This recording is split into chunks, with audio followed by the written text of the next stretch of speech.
mean, your transition, you playing high school ball in Arizona, you kind of, I don't even, I mean, you're living in Chandler. Northern Arizona is not really local to, Oh no. no, Yeah. not at all. But, you're going there, you're moving up into elevation, right? Like into Northern Arizona, you're playing, at an FCS school. You're in the same league as my UNC Bears right up the street here. I didn't go to school there. My wife did. And, she's got her master's from there and all that. Um, and I check out those games quite a bit. And I'm pretty sure I saw you play, even though I didn't know I saw you play back, against that, when you guys were blowing out Northern Colorado. And then all of a sudden now here you are playing for Nebraska in the Big Ten Conference in front of 100,000 fans every week. Talk a little bit about, how you started and like kind of like the recruiting process, like how you ended up at Northern Arizona and then ended up at Nebraska. Yeah, this is I don't think I've got to share this too many times. So I get excited when people ask me about my high school recruiting because like in my area, a lot of people were like, why the heck did you end up at Northern Arizona? So out of high school, I my first year of football was my junior year, and I was a baseball player through and through. That's what my dad played, and I was set on playing baseball. And then when my friends one day said, "Hey, you should just come out and like try out for the 7-on-7 team, whatever." So I came out and tried out, and I was doing pretty good. So they threw me on varsity sophomore year, didn't touch the field. So then next year come, and I kind of get my feet wet a little bit. And towards the end of the year, I start, looking like a football player, and I end up got most of the Mountain West. The who's in that conference? Like Colorado State, Colorado, Fresno State, Air Fresno, Force, uh, Wyoming, SD, yeah, Wyoming, San Diego Utah State. State, Yeah. yeah. So most of that conference, I think I got. Outside of that, maybe a couple of the Sun Belts. So I mean, I'm talking about FBS schools. Mm-hmm. Didn't even have an FCS offer except for Northern Arizona threw one to me early my senior year, and was just like, look, if something crazy happens where all these, I probably had about 12 offers, if these schools don't end up taking you, like, we'll whatever. And um so my senior year rolls around, and I'm not really hip to the whole recruiting process. I'm kind of like, oh, I got an offer, so I I don't mean, have you were barely used to the football process at that point. yeah, yeah. Yeah. Yeah, so I'm like, well, I'm like set on playing football, so I'm having these offers. I didn't have a lot of guidance on, I have to stay in contact with these schools, because sometimes I would just be like, well, I mean, I got an offer, so I just gonna be there for forever. So I get up probably 2 months before sign day. I'm like, okay, I'm gonna commit to, I think it was Utah State or Nevada. It was one of those schools. I call them, and they're like, oh, well, we thought you weren't interested anymore. We signed a JUCO dude. Both schools said that. So I was like, wait, what? So then I called San Jose State. I called New Mexico, new coaches. I called Wyoming, new coach.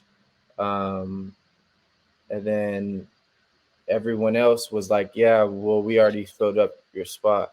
So I was like, wait, what? So yeah, I looked through all my whatever. They were all filled up. So I'm like, and NAU got word of it because my coach probably told them whatever, and they got word of it, and they came running, and they're like, "Well, we'll take you."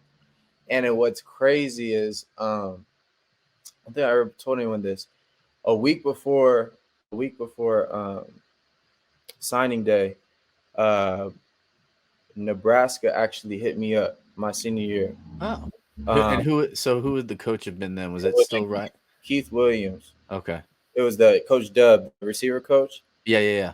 Yeah, he coached, Brandon Riley, Stanley Morgan, all Yeah. them. Uh-huh. And he hit me up and was like, "Hey, are you committing next week?" And it was literally a week for Sunday. "Are you committing next week?" And I was like, "Yeah, I don't know yet. Like, what are y'all talking about?" And he was like, I think he told me don't commit." And I was like, I don't know this dude. I can't just do that. So I committed, and then I told him, and we never talked again. But I always think back, I'm like, what if I was meant to go there from the beginning, Yeah. But but it's So so it's did crazy. they just pick that up again? Like when you were at Northern Arizona, you went into the transfer portal? Is that how that worked out for you or I already knew I was coming here, okay. so it was kind of like, I didn't really like. I was getting emails from schools, but I wouldn't even really look at them because I was like, look, like this is where I'm going. Like I can't look at these other schools because then I'll be like, ooh, Yeah.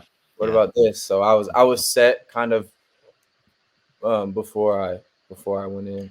Okay. So tell me, like, so you knew you were going to come to Nebraska, and it sounds like you kind of like, it's funny because what you said is something that I don't think a lot of people realize, where, Nebraska literally called you a week before signing day and was like, don't sign with them, come to us. But you didn't know the guy. So it's like, so there's a lot of trust that has to be built up in there, right? Like, you want to make Yeah, sure that yeah, like what was that like? yeah, it's crazy because one of the recruiting one of the recruiting directors, I wish I knew his name. I probably Somebody here probably knows him, but he actually went to Hamilton back in the day. That's the school I'm from. Okay. So he was, and Hamilton took a lot of like Nebraska stuff, like the day by day prayer. Like we did that at Hamilton. So there's like a lot of traditions from Nebraska that just are at Hamilton, which is kind of weird because we're in Arizona. Yeah. Um, but he reached out to me like, and he was like, "Hey, I'm about to put you in contact with someone special. Like this dude wants to get a hold of you, whatever, whatever."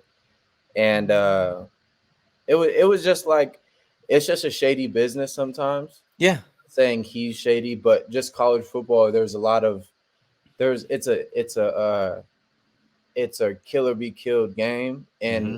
the coaches know it and the players know it. So it was kind of like, I don't know this dude, and I know the dude at Northern Arizona. I'd known him for a while, so I was like, look, man, like there's already a dude that's going to the league there, so like it's not impossible, but just just not knowing who you're really, especially through a text, it's a Hmm. lot different.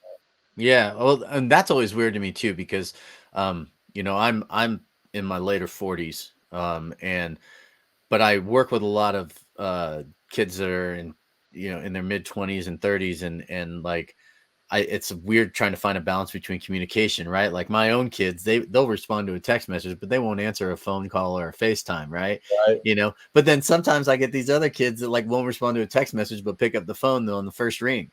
So Yeah. it's always hard to figure out how to communicate. But I guess that's the key when you're doing something.